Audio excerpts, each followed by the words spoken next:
Thank you, Presiding Officer. Scottish Labour will not stand in the way of this budget because we desperately want to see Labour's record investment improve delivery on the front line. But we will not vote for this budget because we very much doubt that it will. And years of evidence tell us that that is the case, a complete lack of delivery, Presiding Officer. So this budget, as it stands, promises more of the same, and that's nowhere near good enough for the 1 in 6 Scots stuck on NHS waiting lists, the patients waiting days in A&E, the elderly Scots stuck on trolleys and corridors, not shocked but resigned to what is the new SNP normality. The need for a change of direction was Labour's principal ask in all of our cordial and constructive discussions with the Cabinet Secretary and the Finance Minister. But there is no evidence of that change, Presiding Officer. There is not even the recognition that change is required. Take the First Minister's NHS speech just last week, a re-announcement of the old plans that had not worked, the old schemes that had not been followed through. No new ideas, no new direction, no resolve to unite Parliament and the country behind a programme of national renewal. Scottish Labour's contribution to this budget, certainly. First Minister.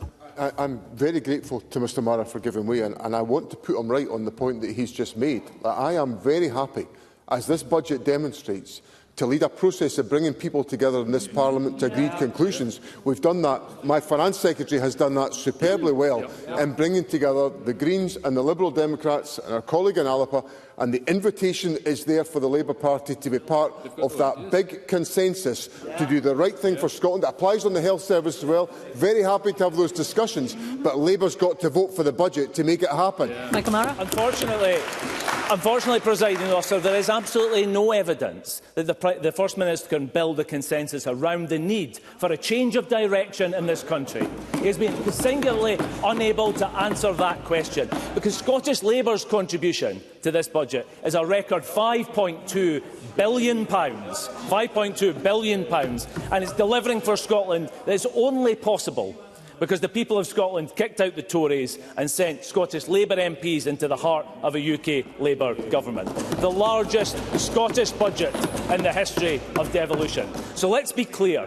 The only reason the measures set out today are possible is because Labour moved decisively to end austerity, to rebuild the public finances and to invest in public services. All of this was voted against by the SNP. And they have opposed every measure, Presiding Officer, to raise the money that they are spending today. And the SNP fantasy finances of demanding £70 billion in further spending, but opposing every measure to pay for it, would make Liz Truss blush. No thank you, sir. But to be fair, John Swinney did have one suggestion. It was for the Chancellor to raise income tax in England to match income tax rates in Scotland. Surely the man who negotiated the fiscal framework would know that doing that would actually reduce the amount of money coming to Scotland. Well, the First Minister might want to listen to the Fraser of Allender Institute, because the Fraser of Allender Institute, Presiding Officer, have said that his fatal misunderstanding of public money would actually cut Scotland's budget by £636 million. Old quote 2 weeks ago, Presiding Officer, 2 weeks ago.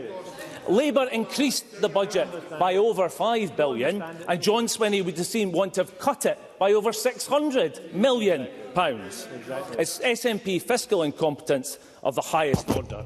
And it's little wonder that so many struggle to believe that this record investment will result in better outcomes with John Swinney at the helm.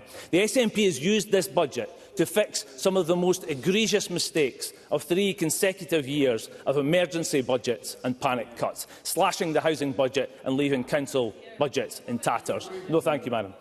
These decisions had devastating consequences. A lost year in Scottish house building while homelessness hits record high levels. Tens of thousands of children wake up in temporary accommodation on Christmas Day.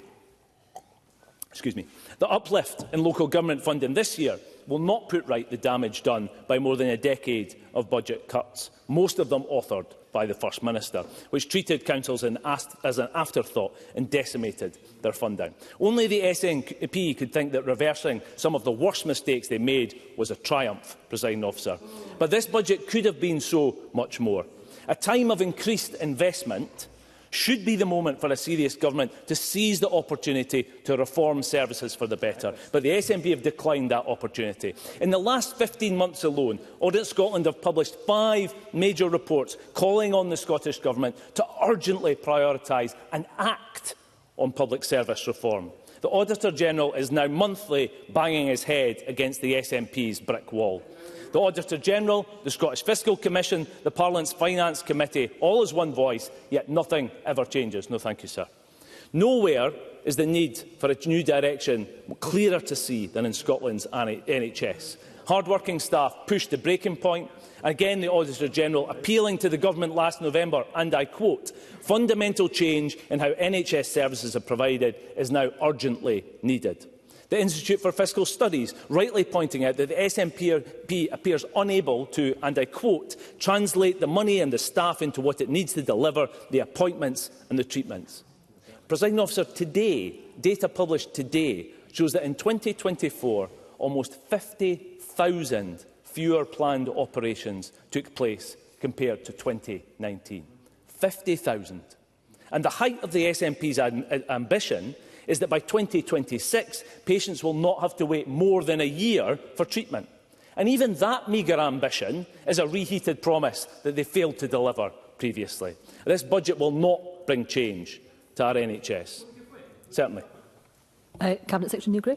I wonder if Michael Marra has set out on the health service anything that the Labour Party asked for within these budget negotiations, because isn't it true they asked for precisely nothing and therefore got nothing back in return?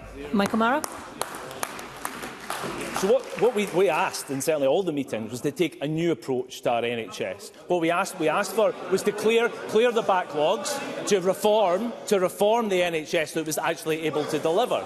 And I have to say that the First Minister has republished just last week his previous plans that he failed to deliver anything of. Because this is, Presiding Officer, a tired government that has lost its way and run out of ideas. And week after week, Members, there's a bit too much noise. We need to hear from Mr Marra. Thank you, Presiding Officer. Week after week, the First Minister says that things are not really that bad. But admissions of crisis are wheedled out of him in moments of weakness. Yet daily, he denies the reality experienced by so many people who have come into contact with our NHS, our schools and our justice system. Scots are paying ever more and getting less in return, where every institution is weaker after 18 years of John Swinney and the SNP.